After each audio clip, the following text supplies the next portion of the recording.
Welcome to the Total Soccer Show weekend, the show where we round off the week with some match previews and a fun old quiz. Who can hardly wait? Not me. My name's Ryan Bailey. Joining me today, Quizmaster extraordinaire here, Taylor Rocco. Hello, Taylor.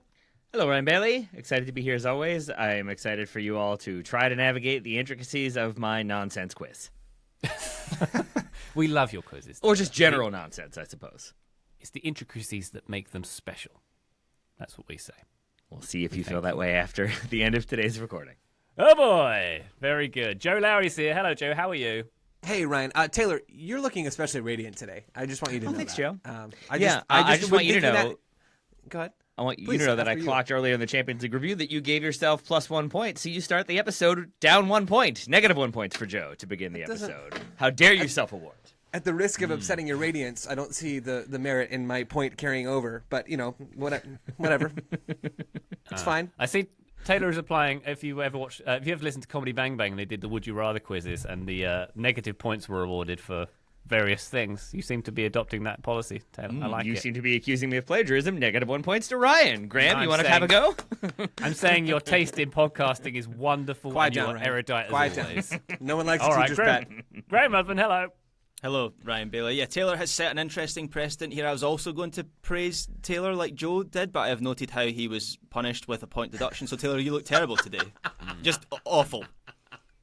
I believe longtime listeners will know that I have a suspicious relationship when people say something is interesting. My wife uses that when it means bad. So, Graham, I take that negatively. Negative 1 to you. You're all on the same footing. There we go. Yes. Oh, good. Well, we all agree we're looking forward to the quiz. Taylor's wonderful. If we could all build him a 90,000 square foot ballroom in our hearts, we would. Wonderful stuff. Please don't. Patreon.com/Total Soccer Show is where you can get our bonus content. It is the best way to support us. You'll get bonus episodes, bonus video content, and also, hey, access to our Discord server. All the cool kids are hanging out in there all through the weekend and also the weekdays. That covers all of the days. Patreon.com/Total Soccer Show. Do join us in there. Let's kick off the weekender with some match previews. We've all selected a game that we'd like to talk about. None of us had the wherewithal to select the Clasico, which is probably where we should start. That one kicking off at 11:15 Eastern on Sunday. Note to listeners, I believe the clocks change in Europe this Sunday, so your games for the next 2 weeks, will be 1 hour later. Nailed it. Yes? I think that's right. Yeah, I'm really glad we had that pre-production meeting where we tried to work that out, and then you concisely just laid it out there. If you say it with a lack of confidence like that, it makes people believe in you, Graham. That's what I say. Real Madrid versus Barcelona, 11:15 Eastern on Sunday. So, Graham, lot on the line on this one, as is the want for a Clasico. What do we think? Yeah, I mean, there always is. It feels like this one, though, especially has a lot on the line because I don't really know how good Barcelona are this season, and really don't know how good Real Madrid are this season because their games, we spoke about this on Monday's Weekend Review. I think I've watched the vast majority of Real Madrid's games this season, and I'm convinced that almost every single one has been the same apart from the one real test they had in the derby against Atletico Madrid when they got smashed 5-2 in that game. So I don't really have a great read on this process by Xabi Alonso. They have been a lot duller than I expected. I never expected Alonso would have everything figured out with this team by now, like a couple of months into his first season. He had the Club World Cup as well, of course. But I thought they would be more entertaining than they have been. And even that game they played against Juve at the weekend, I started off, during the week in the Champions League, I started off watching that game and just gradually, and look, part of this was probably on Juve as well, given what they're like as a team, but just gravitated away from it because they are a team, Real Madrid, that play in phases. They had like 20 minutes in that game where they created 3 or 4 really good opportunities. That's where they scored the goal. And then the rest of the match is just kind of like passive. And I think that is maybe down to the fact that they aren't like a naturally pressing team, and that transition is going to take time for Alonso. But it could be anything for Real Madrid, where Kylian Mbappe scores a hat-trick in that game and they win, or Barcelona absolutely smash them, or something in the middle, and it's a bit of a kind of cagey affair between those two teams, although I don't know if Barcelona have that in them. I think on their side it will be entertaining. Do you give Xabi Alonso any slack, Graham, because of the injuries Real Madrid have had? Like, they're missing an entire back four and then some. So I do wonder if that maybe changes the calculations a bit. Yeah, for sure. Absolutely. I just think you look at the teams that they've played so far this season, and they still should be able to impose themselves more emphatically than they have been able to. I think I read just before we started recording that Trent and Carvajal and Ceballos are all going to be back for this weekend. They've kind of been holding them back so as to not risk them for this match. That's how important this game is for Real Madrid. But it's going to be interesting either way. I really couldn't call it. Very good. Joe, you looking forward to this one? Do you think we know how good Barcelona are? Graham was suggesting we don't, but maybe we don't know how good Real Madrid are at this point, to be fair. So I think generally we know how good they are. They're both really good. Specifically within that bucket of teams, I'm not really sure at this stage. The injuries have made things difficult for both of these teams really to parse out exactly what this is going to look like throughout the season, but that's also not unique to them. I'm stoked for this game on Sunday, very much so. I always think about this first segment as I'm pitching a game to the audience. I don't think El Clasico needs any pitching, which is why I don't think any of us brought it up in the first place. But here we are, discussing it nonetheless, pitching it. I saw a John Miller post on Blue Sky about Barcelona that I think perfectly encapsulates them and could be something to think about for this game. I think the post is something along the lines of, oh, you think Hansi Flick's press is too risky. Oh, have you seen Barcelona defend in a low block? And I think that is very fitting for Barcelona at this stage. There will absolutely be goals in this game, even with both teams not at full strength. I'm juiced. This is a must-watch this weekend. that was some good soccer nerd humour there. I appreciate that, Joe. Thanks, Thank Ronnie. you. Thanks. Very good. Very good. Taylor, anything more on Clasico, or should we move on to a different game? What are you feeling? It gonna be fun. It gon' be fun. I think we can all conclude that. It doesn't feel like a 0-0, does it, this one? As they never do.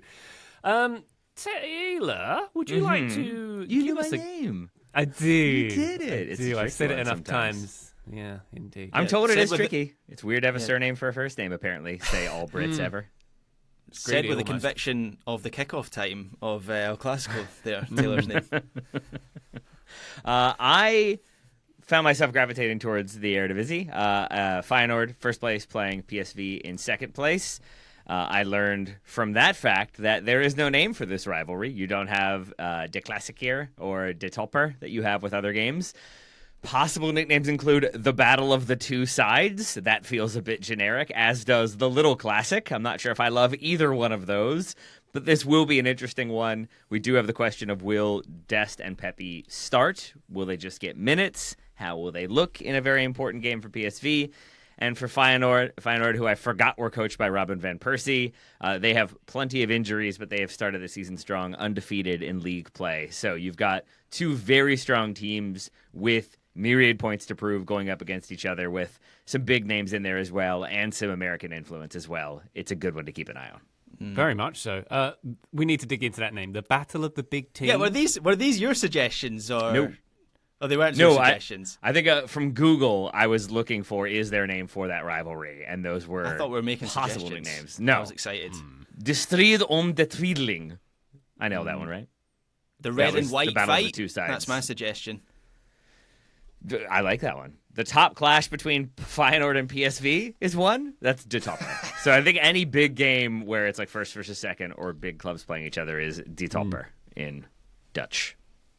I like Possibly. it. I think we should just call it the Schmock and a Pancake Derby and be done with it. I like that. There it is. No, and that's what we're calling it. Excellent.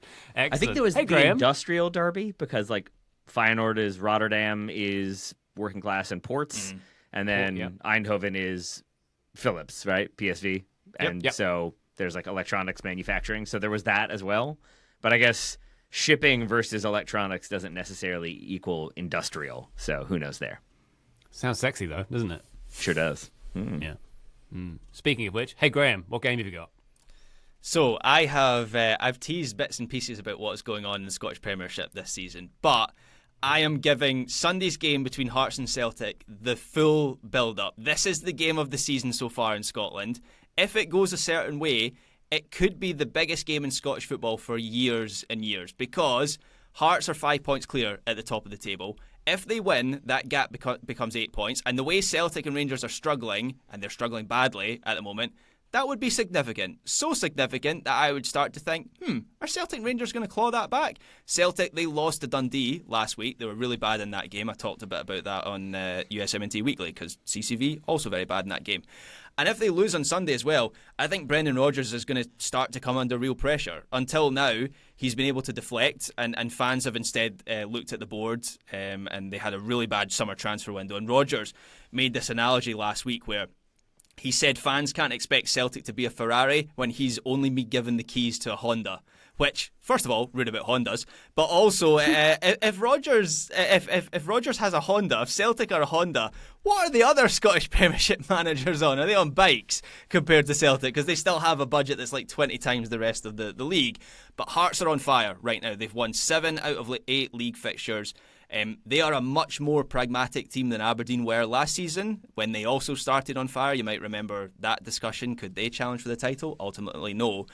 That makes me think that maybe they've got a slightly better chance of sustaining this. Another thing that makes me think this might be real is the Tony Bloom of it all. He now owns Hearts, and some of the signings that they have made have been, they're using Jamestown's data, and they've plugged into the Brighton and the Union Saint-Gilloise model. They've signed players like Claudio Braga. He's been great. They signed him from the Norwegian second division. Alexandros Kizaridis is really impressive as well. They got him from Slovakia. It's just very Brighton what Hearts are doing all of a sudden. And the other interesting thing is, Joe's going to love this point. Oh, yeah. They hired I'm already Derek having a great McInnes. time. Yeah, they hired, you're going to love this. They hired Derek McInnes as a manager who is this experienced, I wouldn't say he's like a part of like the old boys club, but I wouldn't say he's like a modern manager either. But basically, from what's been reported, Jamestown didn't overthink who they hired as the manager. They came in and they went, who's like the steadiest Scottish football manager that we can get? Oh, Derek McInnes, we'll get him. And basically their whole thing is the recruitment model is what's going to make the difference for them. And it certainly is so far. They look really, really impressive. They won 3-0 away to Kilmarnock last week, which is not a easy game. And so I will be making a point. This is appointment viewing for me. This feels like potentially the biggest game in Scottish football for a long, long time. Because if Hearts go 8 points clear, I'm on the verge of saying this is real and they're going to hang around near the top of the table. Graham, I know Taylor's made it clear that I shouldn't be awarding points to myself or to anyone. If I could award you points for the best pitch that we've had since we started doing the Weekender, at least in the Joe Lowry scale, you would have 100 points because that was absolutely delightful. I think, guys, I just became a Hearts fan. I don't know. Am I a bandwagon fan, Graham, technically, because they are doing so well? I feel like I might be. Doesn't matter. I am now. Well, I mean, if they win at the weekend, I'll be a Hearts fan, as will every other non-Old Firm fan in Scotland. So we're just so desperate to see a team, even just like challenge for the title would be fun. I've never seen it in my lifetime, which is unreal that only 2 teams have ever come close to winning the Scottish title, and I'm 34, so I'd like to see it.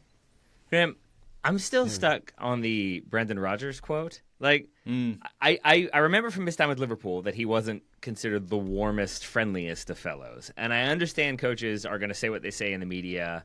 Players probably have an understanding that, like, it's not personal. They probably don't mean certain things. They probably ignore a lot of it. That's still, like, pretty insulting. And I don't mean to insult Hyundai or Hyundai or whatever you nonsense pronunciation is. But like that's just insulting, right? Like there's no way a player can hear that and not be like, cool, so you don't think we're very good? Like I can't get my head around how tone deaf that seems to me. Am I wrong? Or is that maybe Brendan Rodgers starting to lose it? That is the discussion point right now. He's basically throwing the players under the bus with that quote. And I think Brendan Rodgers is going to be off at the end of the season. He's out of contract. There's no chance he stays. Celtic are a couple of results away from, we might have to make a change here, and particularly with Big Ange on the market, that's kind of the one that the fans are clamouring for. I think if Hearts beat Celtic this weekend, that'll get them there quicker, because it just does not look like a team that has a lot of buy-in in their manager right now. There we go. All right, thank you very much, Graham. One quick game I'd like to point to in Italy, the big one this weekend, Napoli taking on Inter. That's Saturday at 12 Eastern on CBS Paramount. Third versus second, the winner can go top. In fact, there's only 3 points between the top 5 in Serie A at the moment. It's very tight, mainly because they all draw 0-0 with each other every week. But all 5 can go top this weekend of the top 5, so it's very exciting. Tight times at the top of the table there. Both coming off of losses as well. Inter lost at Roma last week, although they had a midweek Champions League win.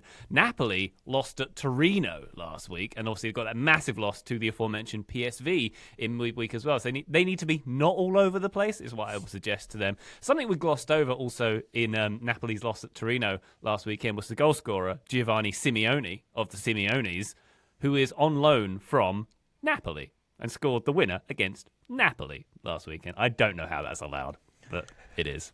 There we go. That's the thing. Napoli versus Inter. Big one to watch in Italy this weekend. Graham.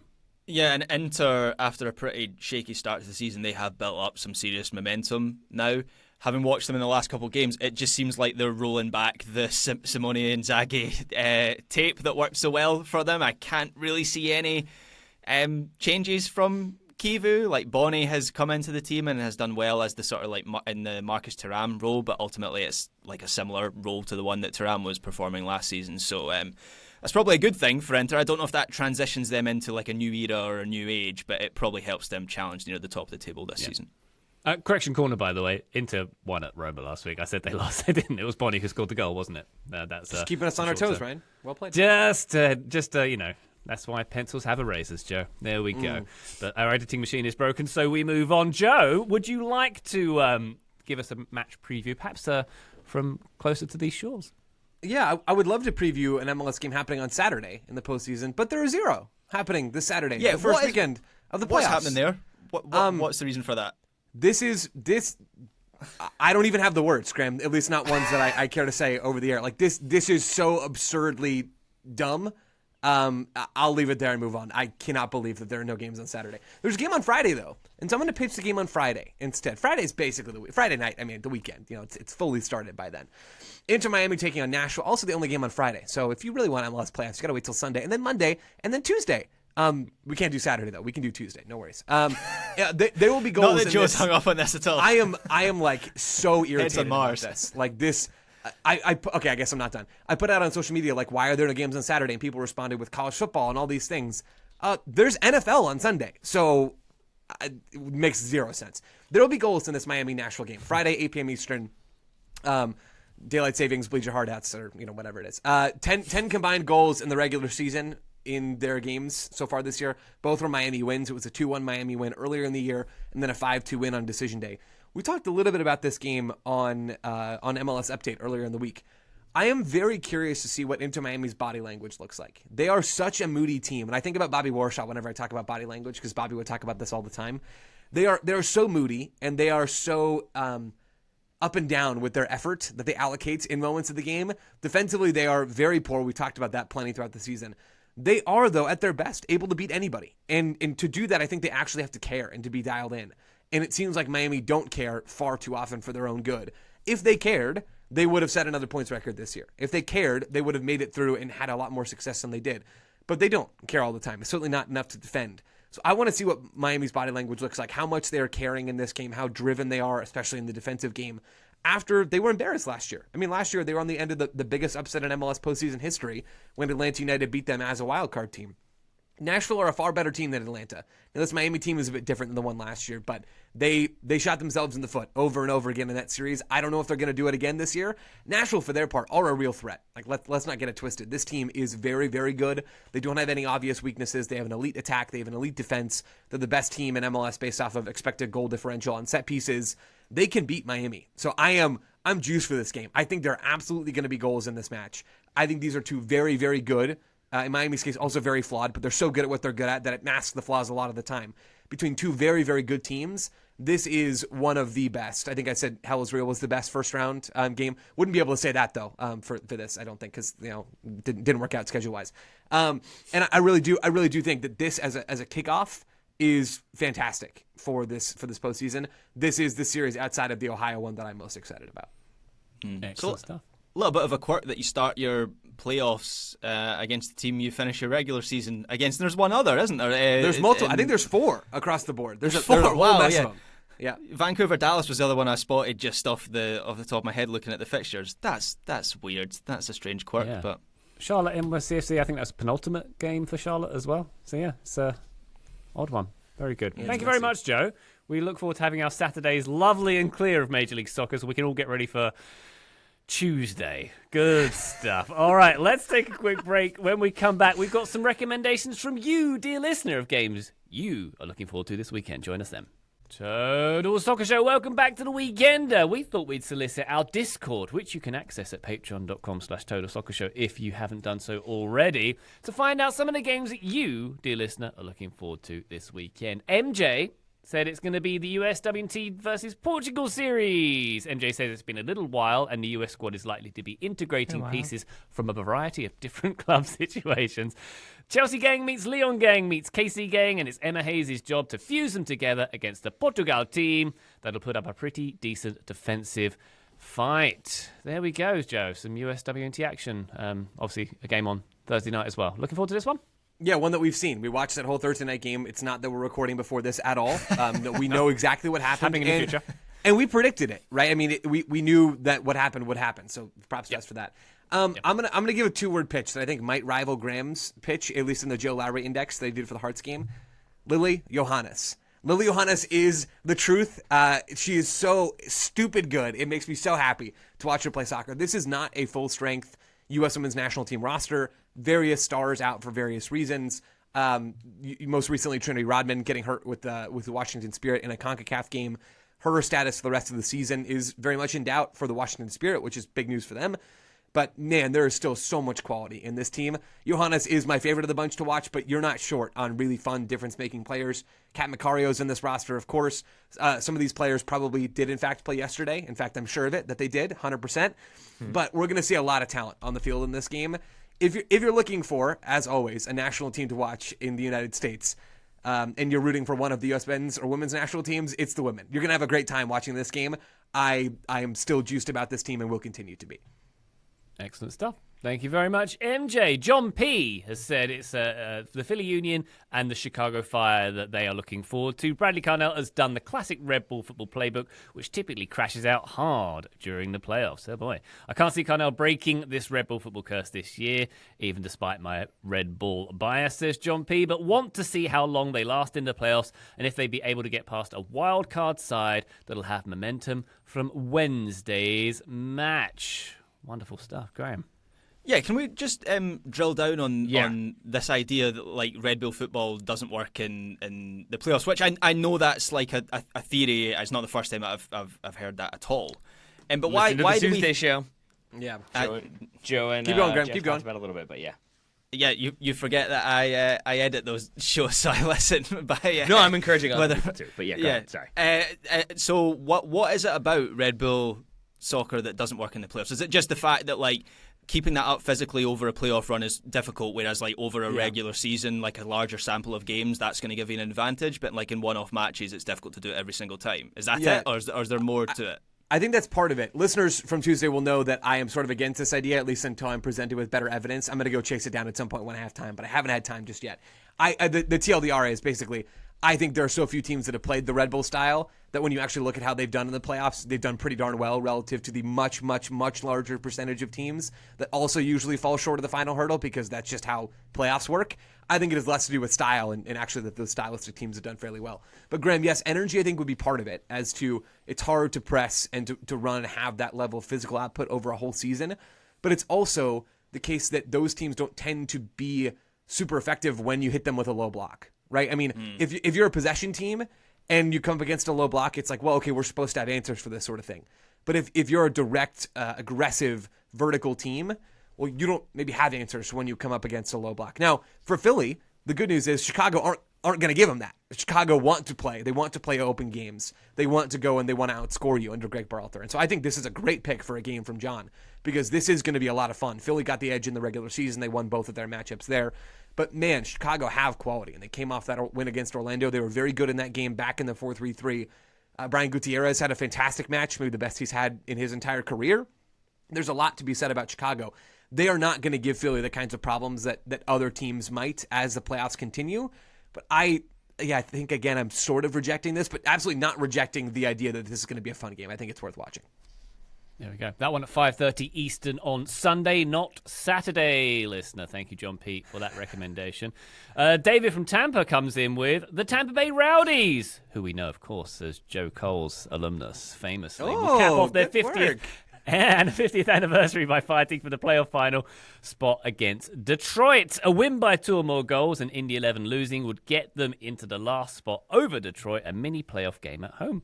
The team has spent most of the season dead last, but now has a chance to finish and salvage the year. Leo Fernandez, arguably the club's best player in the modern era, Joe Cole, announced he will retire at the end of the season, hoping to see him go out with a run. That sounds fun, Joe, doesn't it?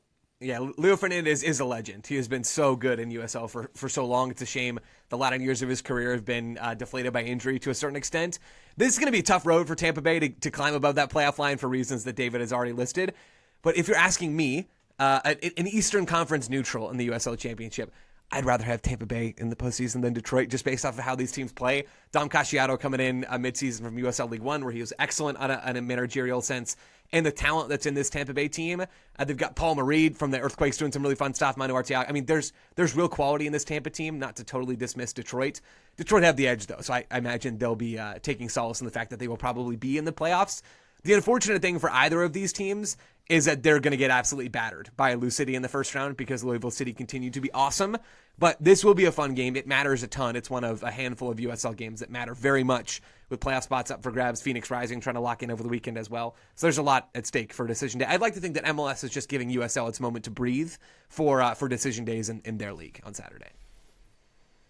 Excellent stuff. Thank you very much indeed, David from Tampa. AJ comes in with they're looking forward to Middlesbrough against Wrexham, America's team. Borough has only lost once this year. What?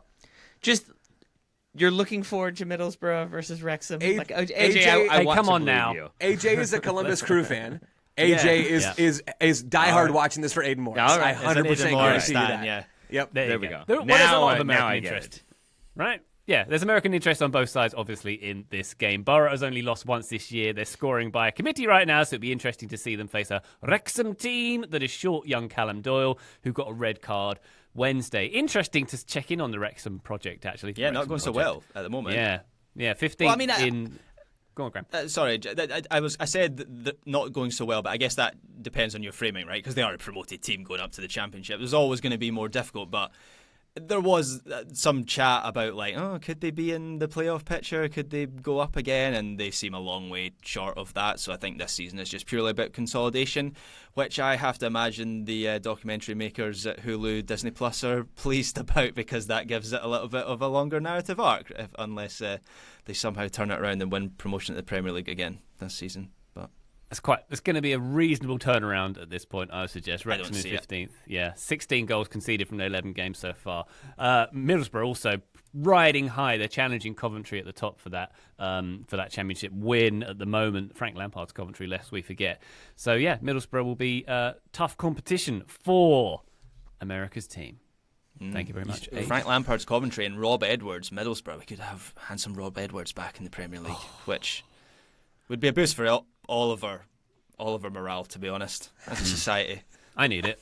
I know. Ryan, do you say the America's team thing tongue in cheek? Because you said there's American interest here, obviously on both sides, but that's just the ownership, right? Mm-hmm. So is it just that it's the two actors who have the documentary? Because by that rationale, isn't half of the Premier League? No, but and half of Serie A interested in Americans. Not to speak for Ryan, but Wrexham are probably one of the 10 most popular soccer teams in the United States. Yeah. I think is probably what he. They was did a referring to. pre-season tour around the US. Was it this summer or last summer? And sold every out summer. NFL stadiums. So I And think it's fair to say there's more interest in Wrexham in the US than you would maybe expect for a lower league English. Welsh team, of course, in English.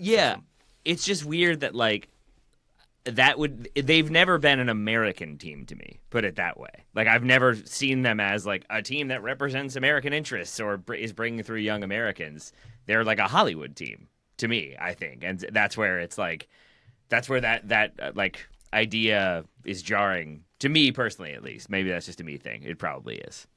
I suppose America's team is slightly tongue-in-cheek, but there is some validity to it as well, as outlined, I think. Anecdotally, I was in Las Vegas a couple of weeks ago. I saw 3 different Wrexham shirts, and I don't think they were Welsh natives who were wearing them. It's just that they are in popular culture because of the TV show. And Rob Mack, and a Canadian, not an American, to be fair, who was the other. North America's team. North America's team. There we go. There we go, indeed. But yeah, we'll keep an eye on that. AJ, thank you very much. One more game to flag from Gundal. No, there's 2 more games to flag. Gundal's one is Lyon versus Marseille, 3 p.m. Eastern on Saturday. Marseille is currently 1 point clear of PSG in Ligue 1. Lyon, meanwhile, is tied for 3rd with Strasbourg. Only 2 points off the top. We do not often get title races in France. So long as anybody is close to PSG, I'll be paying attention, says Gundal. Title race already, Graham, in October? What do you think? I would suggest probably not, considering how Ligue 1 tends to go. I have to say, though, Marseille, early on this season, it seemed like they were imploding, right? With the Jonathan Rowe and Adrien Rabiot training ground bust-up and the De Zerbi of it all. And they have steadied really impressively since then. And I think they won, I can't remember who they're playing.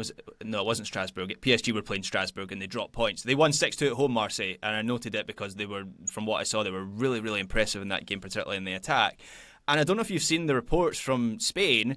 Seems like they are quite far along the road in signing Endrick on loan until the end of the season. That's the chat, that he's going to go there in January. So that would be interesting if they are within touching distance of PSG. PSG until now have had a bunch of injuries to key players, which I think has been a factor in why they've dropped points. Now a lot of those players are back, as we saw in the Champions League during the week. I would expect them to stretch their legs. But for now, it's certainly interesting.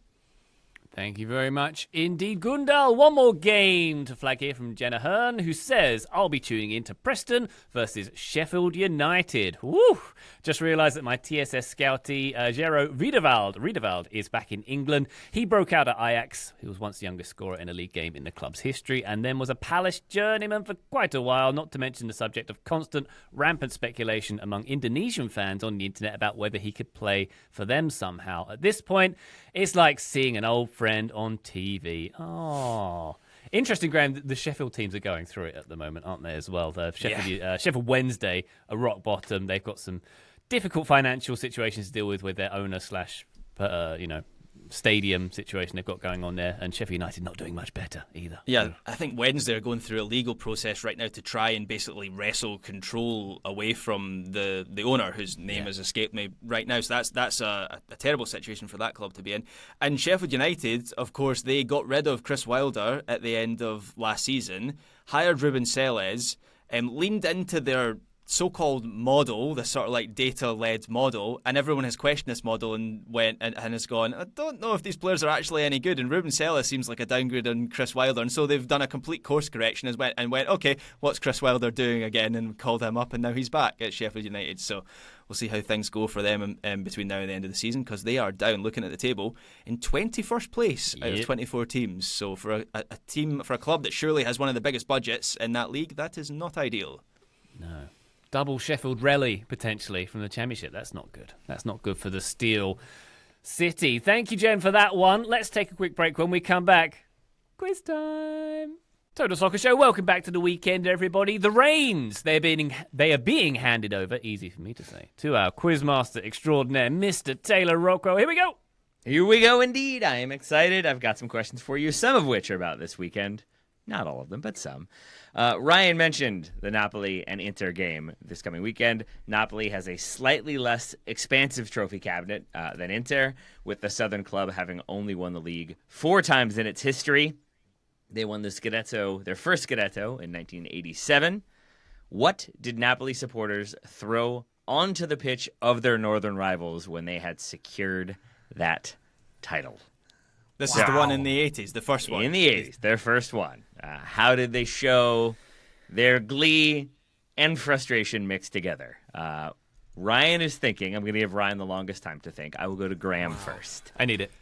Okay, so I think this is... I know Maradona won one in the 90s as well. That was the one. Obviously, they had such a long drought until Spalletti won it fairly recently. I still think Maradona was playing for them in the 80s, so I'm going to say Diego Maradona. They threw Diego Maradona onto the pitch. They threw Diego Maradona's onto the field. All right. Yeah. That's a great shout, Graham. That's a really good bold shout. shout. Taylor, I just love how your questions are like the memes that everyone has about word problems in math growing up. Of like the word problem's taking you one direction and then it completely takes you in a different direction and asks you a question that you weren't prepared for at all with the entire build up. That makes me so happy because they're so good every time. My answer is mozzarella cheese. They threw mozzarella onto the field. How much? A lot. Everybody had one of those like hand-sized balls, and they just like everybody got to throw their balls. Their ball. They threw the ball. Wow. Okay. I like it, Joe. Ryan, Thank you. we come to you now. I'm pretty sure Maradona won both of those titles, didn't he? Because that was when he was first there for the 80s. Well, he better have because he's been thrown on the pitch. My answer. Just found himself in the crowd that day. That's all. I think it's a crop. That's my guess because of the sort of north-south, here's what we provide to the country kind of thing. Ooh. I'm going to say tomatoes. You were on the right track. You and Joe, both on the right track. Graham, Basil? it was not Diego Maradona. It was pasta. They threw pasta onto the pitch. I did some reading. It's a tongue-in-cheek reference to the stereotype that southern Italy is obsessed with pasta, unlike their rich northern stereotype. brethren. Yeah, the northern ones hate it. Yeah. Having visited Napoli, yes, it's a stereotype. They don't love pasta there. I think the stereotype is the idea that the north, meanwhile, has like rice and polenta and cheese and meat, and we all have all these lovely things. You only have your pasta down there. I think it's dismissed as being a thing that they only have. Is the perception, at least. So, out of frustration, out of a tongue-in-cheek reference, pasta thrown, Ryan shakes his head. Ryan is not Was it pleased. cooked or because it would be more painful if it wasn't? By No Maradona, chicken. weirdly enough. He boiled it all himself. He stayed up all night, somehow. Weirdly, all what's right. that name How of did he get the energy for the giant tubular pasta shape? Wait, Not no. rigatoni, like a bigger one, whatever the giant one is. That's a tube. They stuffed a cell phone inside of it and then threw those on the field in honor of their Turkish brethren. That's what they really did. Wow. A 1987 cell phone would have hurt as well. Yeah, it would. That sucker's a brick right there. It's the size of a satellite. All right. Yeah. No points for that one. We'll see how we do with this one. I'm sure everyone is familiar with my quest to make everyone familiar with current Bundesliga star and potential future Ballon d'Or nominee Leonard Maloney. So familiar, in fact, that we can all definitely name all the clubs he's played for, right? No problem. Not an issue at all. But just in case, which of the following clubs has he never played for? Hertha Berlin, where he started his career as a youth before making the senior team. Borussia Dortmund 2. Chemnitzer Fußball Club in the fourth tier of German football, or the Borussia Dortmund senior team. So which of those four teams has Leonard Maloney never played for? Hertha Berlin, where he started his career. Go ahead, Joe. I was going to ask, does he have to have actually played a minute for one of these teams, or just was rostered at Dortmund? Dortmund is specifically the one I'm wondering about. Did he dress? He had to have played. Got it. Thank you. Please continue. According to Wikipedia, he has a number next to the team name, as opposed to a 0. So Hertha Berlin, where he started his career. Borussia Dortmund 2. Chemnitzer Fußball Club. Borussia Dortmund. Senior team. Joe, to you first. I'm going to say Hertha Berlin. And I'm going to share my reasoning, too, even though I think it's bad competitively. If you're saying he started his career at Hertha Berlin, how on earth did he go from Hertha Berlin to Borussia Dortmund? Like, how would Dortmund watch Leonard Maloney and think, yep, we got to get that guy? That doesn't seem right to me. I know development isn't linear, but I think my guess is that he started his career at Dortmund, went down to Dortmund 2 or came up through Dortmund 2, then had that loan to the fourth tier or whatever it was, and then he moved to Heidenheim or whatever, and then Mainz. That's like roughly what I think happened. All right. So Joe is saying Hertha Berlin. Ryan, we come next to you. It feels like it could be the Dortmund first team, but I'll go Hertha Berlin as well. Gramuel. Maybe I'm overthinking this. So what's the Chemtrail FC or whatever it was? The one That's it. Chemtrail FC. Chemnitzer Fußball Club in the fourth tier of German football, which is basically the regional legal, or whatever it is. Okay, I'm guessing you're not making that up. So he's played for them. I'm going to say the odd one out is somehow Borussia Dortmund 2. I'm going to say he never played for them, but somehow did play a minute for the senior team. I thought I would get you all with the senior team. Ryan and Joe get the point. It is Hertha Berlin because he started his career with Union Berlin. He was with Union Berlin, then he goes to Dortmund and Dortmund 2, and then I think is loaned to Chemnitzer before he then goes to Heidenheim and now Mainz. Strange. My reasoning was all Strange wrong. right there. I shouldn't have showed my work, but my answer was right. Hey, man. Well done. You did well. All right, so 2 points now. 1 to Ryan, 1 to Joe. UEFA Champions League from the Champions League show is Joe's name today. I believe it is Ryan's turn to go first for this one. I mentioned Feyenoord and PSV earlier. There will be at least 4 CONCACAF players possibly involved in that game. There's Kyle Larin from Canada. There's Dest and Pepe from the United States. And Armando Obispo from which CONCACAF island nation? Ryan, we come to you. I have talked about him in the last 2 weeks, I believe, on this show. So, Ryan, I may have forgotten I talked about it. Yeah, his name is Armando Obispo for which CONCACAF island nation? Honduras. All right. Graham? Is it an island nation? I hope it is. No, it's not. No, it's not. I thought maybe my CONCACAF geography's wrong there. But it's locked in now, Ryan Bailey. Can't go back. Darn it. This is where I can't name an island nation myself. I will say Puerto Rico. Ooh. Joe? I'm going to go Trinidad and Tobago, which I know is an island at the Name very one least. of them. Oh, man. I thought somebody was getting this one. 0 points across the board. He's a Dutch player playing for a CONCACAF island nation. Suriname. Curacao. Curacao. There it Curacao. is. Yes. What a All shame. right. So, Oh, Taylor. Oh, that was so much easier than I made it out to be. Oh, Little bit. Taking myself. Taking myself. I didn't say islands nation, Joe. with Good your point. Trinidad I selection. All I right. deserve a demerit, Taylor. Give me a demerit. I've earned it. Now we move into right. my favorite part, the one I'm most excited for. No demerits for Joe. Real or fake? You have to decide if this is a defunct professional indoor soccer team or a fake team that I have made up. Did they exist at one point, or are they entirely fictional? I'm useless at these. Well, coming to you first, Graham. So I hope you're ready for the Chicago Horizons of the Major Indoor Soccer League for the 1980 and 1981 season, where they finished with a record of 20 wins and 20 losses. They were finished tied for third place with the Buffalo Steelers in the Central Division and qualified for the playoffs. Graham, are they real or fictional? Fictional. It sounds too plausible for that era of American indoor soccer. That needs to be something off the wall, and that's not weird enough. So you don't fictional. think the Horizons played the Buffalo Steelers in a playoff game? No. All right. No. Fair enough. Joe? I think Graham actually has the Chicago Horizons kit, and he's forgotten about it. So I think they're very real. Ryan? I was going to say real until you just phrased that response the way you did. You don't think the Horizons played the Steelers? I think they did, but they're not the Chicago Horizons. Fake. Good logic. Incorrect. They are real. Chicago Horizons existed for the one season. All right. for How them, about man. Darn it. how about Joe coming to you first for this one? Okay. Wait, so who got the point there? Joe? I did. Yeah. Joe alone. The Connecticut Bicentennials Nice. competed in the NASL when it was an indoor league at one point. From 1975 until 1977, they really committed to the bicentennial bit. They were sold and moved in 1977 to become the Oakland Stompers.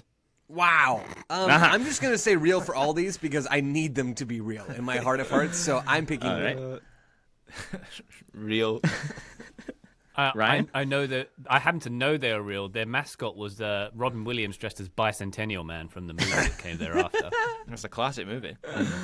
They are real, and they are the Connecticut Bicentennials because they were started in Greenwich, I think, and then moved somewhere else before they even began play. So that shows you the stability we're looking for. Did they last 200 years?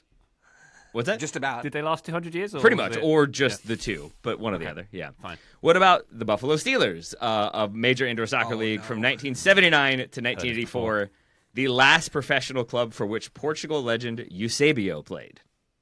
Oh, Are they real or fake? that's Ryan. so good. That feels The like Buffalo something- Steelers of Major Indoor Soccer League from 1979 to 1984, the last professional club for Portugal legend Eusebio. I'm saying fake because I don't think the city of Buffalo would have a team called the Steelers. Graham? Did you say a league? What league they played in? Major Indoor Soccer League. This right. Okay. That changes everything. I'm just trying to think, where did Eusebio play? Because I surely have some passive knowledge of that. I will say fake. Joe? I'll say real. Buffalo's like an industrial city, right? Kind of. I don't know the first thing about Buffalo, to be honest, other than Bill's Mafia. Bill's Mafia. It's real. Man, I thought I would get you all again because I referenced it twice. I said the Chicago Horizons. Yeah, I remember that. Yeah, Yeah, we thought behind you the were Buffalo doing a bit. Steelers. We thought you were. I was doing a bit. It's fake. They're the Buffalo Stallions. The Buffalo Stallions are the team for which Eusebio last played. That blew my mind. All right, two more for you. Where are we on points? 3. 2. All right. The Wichita Linemen. I love this one. Nice. They were a 2011 expansion team in Major Indoor Soccer League with a name inspired by the country music song Wichita Line Man. So they were the Linemen. They played 2 seasons, losing the championship in their first season before ceasing operations in 2013. Are the Wichita Linemen, were they real or are they fictional? I forget who needs to go first this time. I'll go first. Okay, Joe, go ahead. Again, my heart needs this to be real so desperately, so I'm going real. Yeah, ditto. I'll say real as well. Same. I need it to be real. Yeah, real. They're fake. They were the Wichita Wings, however, whose best finish was 3rd place. That's not as good. Get a better So- name, Wichita. You absolutely sold us a dummy there, Taylor. Well, hold on. Because the Wichita Wings were an NPSL team for 22 years, but they also played professional indoor soccer, ceasing operations in 2013. And then some plucky upstarts from that organization formed the Wichita B-52s, or did they? The Wichita B-52s, a team in the creatively named Professional Arena Soccer League from 2013 to 2015, who were formed after the Wichita Wings ceased operations. Are they real or fictional, Graham? Real. They've got to be real. Please tell me they're real. Joe? I've been hurt one too many times. I've switched my approach. Fake. Ryan? These are very musically inclined. We've got Wings, obviously named after a band. B-52s, obviously named after a band and not the bomber. Or is it like were they the Wichita REMs or the Outcasts? Just another Georgia musical act. Yes. I can't tell. You're too good at the double triple bluffs here, Taylor. Real. They are real. I love that you went music with it. The Wichita Wings were named after I think it's Boeing has one of their facilities there. So Wings, and then B-52s were also made by Boeing in Seattle, I think, and then Wichita. So there you go. There was also about to be the Kansas Argyle, which was a real team as well, which were based in Wichita. Was going to be the final question, but I think we've had enough. I've enjoyed giving you all real or fake indoor teams with one NASL team in there along the way. How did we end up points-wise? Still just 3. 4 for Ryan. Ooh, Ryan with a sir. win. Ooh. Nicely However, done, Mr. Taylor- Bailey. Mm-hmm. Thank you very much. If you'd have asked me which state Wichita was in, I would not have known. That's fair. That's Taylor, fair. is there a bonus question coming up? I feel like. Wichita, the musical reference just keep coming as well, because obviously the most soccer song, Seven Nation Army, mentions that famous place in Kansas, the state we all know that Wichita is located in. The other reason why the Kansas Argyle were almost included, Ryan, is because if you look at their Wikipedia page, it says that they were coached by Ian Anderson, the frontman for Jethro Tull, and then in what is meant to be a link. Exactly. I had the same thought. I was like, well, that's obviously going in. Until I looked, and the link next to the name is clearly a different Ian Anderson who apparently played for Scotland. But like the link itself links you to the Jethro Tull frontman, which was very confusing to me because I was like, he was touring and then also coaching in Wichita. Learn something new every day. Alas, it was not meant to be, but it did connect to your musical theory, Ryan. So maybe it all comes full circle in the end. It does indeed. Sunrise, sunset. Wonderful stuff. Taylor, thank you very much indeed for your quiz. Much appreciated, sir. We do love our Weekender quizzes, and that is the Weekender for another week. Taylor, thank you again for your time. We appreciate you. My pleasure, my friend. I appreciate you. Thank you very much, Joe Lowry. Hey, thanks, Ryan. Thanks, Graham. Thank you, Ryan Bailey. And thank you, the Mostest listener. We'll be back on the feed very shortly. In fact, if you look around this weekend on the feed, you might see a little listener questions app drop. Look out for it. But in the meantime, we love you. Bye!